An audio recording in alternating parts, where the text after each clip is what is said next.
Depuis le début de la philosophie, soit vers le 7e siècle avant Jésus-Christ, les philosophes ont commencé à parler progressivement de la représentation sociale. Cependant, la littérature a beaucoup changé depuis cette époque. Nous en parlons dans la sociologie, dans les livres jeunesse ainsi que dans les livres pour adultes. La représentation sociale en sociologie, c'est un concept permettant de mettre de l'avant des réalités avec lesquelles l'être humain va donner un peu un sens à sa vie, à ses actions. Et donc, à partir des représentations sociales, on peut davantage mieux comprendre une population donnée, leur intérêt, voire l'opinion publique qui peut s'en dégager. Donc, on peut voir au fil du temps l'imaginaire qui peut se construire à travers les romans, différents médias, etc., qui va donc donner des idées, des façons, des réalités que l'être humain va intégrer et avec lesquelles il va se mouvoir dans la société. La différence entre le journaliste et le journaliste littéraire est que ce dernier a une façon bien à lui d'exposer la réalité selon ses opinions personnelles. Là où le journaliste traditionnel présente objectivement des faits pour informer, le journaliste littéraire a recours à une structure et à un style qui lui permet d'interpréter la réalité selon sa propre subjectivité. Donc, le journaliste traditionnel se réfère aux faits, tandis que le journaliste littéraire parle des expériences vécues ou s'inspire de son entourage. Comme moi, dans mes livres, mes romans jeunesse, c'est la faute à. J'ai essayé de toucher l'actualité des jeunes. Donc, peut-être pas l'actualité quotidienne, mais l'actualité de ce qui touche les 12-18 ou les 14-18. Comme par exemple, le meilleur ami de mon personnage principal, à un certain moment, est très mélancolique. Puis mon personnage principal s'inquiète beaucoup de lui. Il pense qu'il y a des idées noires qui pourraient peut-être en venir jusqu'à sauter la vie. Puis ça, c'est quelque chose dont on parle peut-être pas assez souvent, mais qui arrive chez les adolescents. Je parle de l'homosexualité aussi à un certain moment d'un coéquipier de Félix Riopelle, mon personnage principal. Ça aussi, c'est un peu tabou, puis on en parle peut-être pas assez. Donc, c'est plus l'actualité globale, je pense, qu'on peut embarquer dans la littérature, plus que l'actualité pointue. D'après Denise Jodelet, une psychosociologue, les représentations sociales sont une forme de connaissance socialement élaborée et partagée ayant une visée pratique et concourante à la construction d'une réalité commune à un ensemble social. La représentation sociale dans la littérature nous sert à nous définir en tant que société.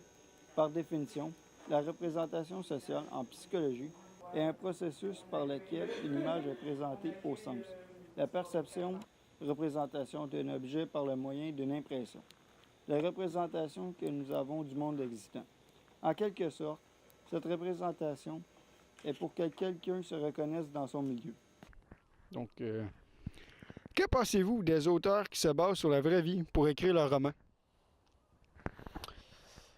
En fait, les auteurs qui se basent sur la vraie vie pour écrire leur roman, je pense que ça a un avantage pour nous parce qu'on peut voir ce qu'ils veulent nous communiquer, on peut se l'imaginer beaucoup plus facilement que si c'est plus de la fiction, il faut vraiment que tu t'ailles fort dans tes pensées. Tandis que si c'est quelque chose qui est plus réel, c'est facile de se voir dans ce qui peut se passer, de se voir dans ce que l'auteur veut nous communiquer. Fait que je pense que c'est bien. Dans la littérature, nous retrouvons des écrits philosophiques qui représentent la société passée et actuelle. Il y a aussi question d'éthique, qui est une discipline de la philosophie, portant sur le jugement de valeur. Un des premiers philosophes qui a réfléchi au rapport, en fait, entre la philosophie et la société, c'est Platon. Hein? Donc, Platon, un nom pas mal connu. Sûrement, quand les gens connaissent pas de philosophe, ils connaissent souvent pareil Platon comme nom. Donc, Platon, un philosophe grec, qui a écrit un livre qui s'appelle, et c'est un des livres les plus connus de la philosophie, La République. Donc, la République de Platon, c'est quoi? C'est Platon qui réfléchit sur beaucoup de sujets, mais entre autres, quel type de société serait la meilleure société, au fond. Et donc, pour faire cette analyse-là, Platon réfléchit entre autres sur sa société dans laquelle il est et critique la société dans laquelle il est. Donc, entre autres, c'était quelqu'un qui était assez critique pour des raisons qui sont débattables, mais bon, sans débattre de ces raisons. Donc, il est assez critique de la démocratie. Et ce qu'il mettait de l'avant, au fond, c'est que la démocratie, ça favorisait, au fond, les options les plus populaires, ça favorisait des options qui allaient dans le sens des émotions des gens et que les gens réfléchissaient pas tant que ça. Et donc, ce qu'il dit dans la République, c'est que la société idéale, ce serait une société qui serait gouvernée par des philosophes.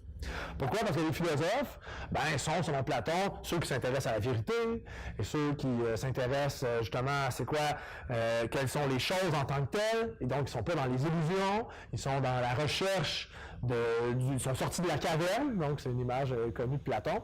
Donc c'est à eux qu'il faut donner le pouvoir. Et pour faire cette analyse-là, Platon, au fond, fait un peu le portrait de sa société, il fait un peu le portrait de comment, au fond, on peut abuser des émotions des gens pour justement les détourner de la vérité. Donc c'est pour ça qu'il considère qu'il faut mettre les philosophes au pouvoir. Donc je dirais que la République de Platon est vraiment un des premiers ouvrages en philosophie qui réfléchit sur la société et qui ne fait pas seulement réfléchir sur la vérité, mais qui essaie de réfléchir sur la justice, entre autres.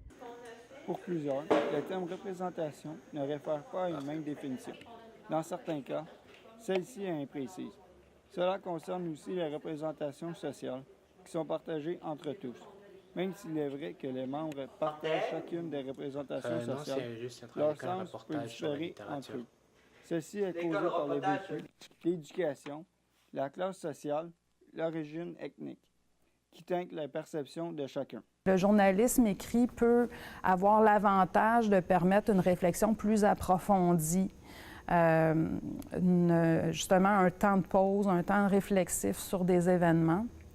Et donc Truman Capote a pris ça au bon et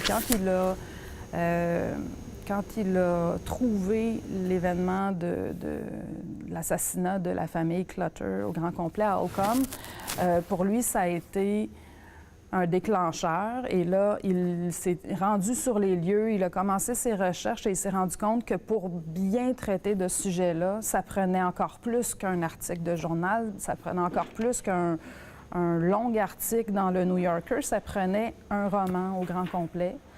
Un roman quand même de plusieurs centaines de pages. Et il s'est permis comme ça un temps de pause. Il y a eu un événement et puis là, on va faire une réflexion sur cet événement-là. Puis cette réflexion va dépasser finalement la pure information. On va aller se poser des questions sur notre société, sur ce qu'on vit aux États-Unis dans certaines régions. Donc, John Rawls, c'est un philosophe américain qui, lui, va proposer ce qu'il appelle une théorie de la justice. Et l'idée de John Rawls, c'est de dire, au fond, il faut mettre en place un modèle qui nous permettrait de discuter entre nous de la société la plus juste. Et donc, ce qu'il va proposer, c'est une méthode, au fond, avec laquelle les gens pourraient en arriver à mettre en place des règles qui seraient les règles les plus justes sur lesquelles on pourrait construire notre société. Donc, sans entrer dans les détails, c'est un peu dans la lignée, malgré tout, même si ce n'est pas exactement les mêmes idées auxquelles Rawls en arrive, donc Rawls n'a pas nécessairement proposé le communisme, par exemple, mais c'est un peu dans la lignée de Marx, dans le sens où on cherche à réfléchir à une société idéale, et à partir de cette idée-là d'une société idéale, non seulement on cherche à orienter la société actuelle vers cette société-là idéale, mais on peut s'en servir comme un outil aussi, cette théorie-là de ce que serait la société idéale, un outil pour critiquer la société actuelle. Donc, dans la société actuelle, c'est injuste pour telle raison, parce qu'une société juste, ce serait ça, et on n'a pas cette société-là. Donc, il y a cette idée-là que, par la philosophie, on peut en arriver à définir c'est quoi la justice, on peut en arriver à définir c'est quoi les règles qui seraient les règles les plus justes, et le mode de fonctionnement qui serait le mode de fonctionnement le plus juste. Et sur cette base-là, essayer de concrètement s'approcher de ce modèle idéal-là. Donc, c'est comme une boussole, au fond. On a le nord, on ne va pas nécessairement arriver au nord. C'est comme plus une flèche qui nous aide à s'orienter sur un outil. Ben, c'est un peu la même chose avec un modèle de société idéale proposé par un philosophe. On pense à ce qui serait la société la plus juste, puis on s'imagine, on s'en sert comme un guide pour s'approcher de ça, puis améliorer notre société. Donc, on pourrait dire que c'est un peu ça la fonction de la représentation sociale dans la philosophie, c'est d'avoir une représentation, oui, de la société actuelle, mais aussi avoir une représentation de la société idéale, à partir de laquelle on peut critiquer la société actuelle, à partir de laquelle on peut chercher à améliorer la société actuelle. La littérature est un moyen pour représenter la société à travers les époques, faciliter sa compréhension et faire des liens entre les générations. Dans les prochaines années, prochains siècles, la littérature prendra encore plus de place dans l'enseignement, car les futurs enseignants utiliseront la littérature pour éduquer les jeunes. Ceci permettra une ouverture vers l'imaginaire. C'était Xavier Allard pour l'Informateur.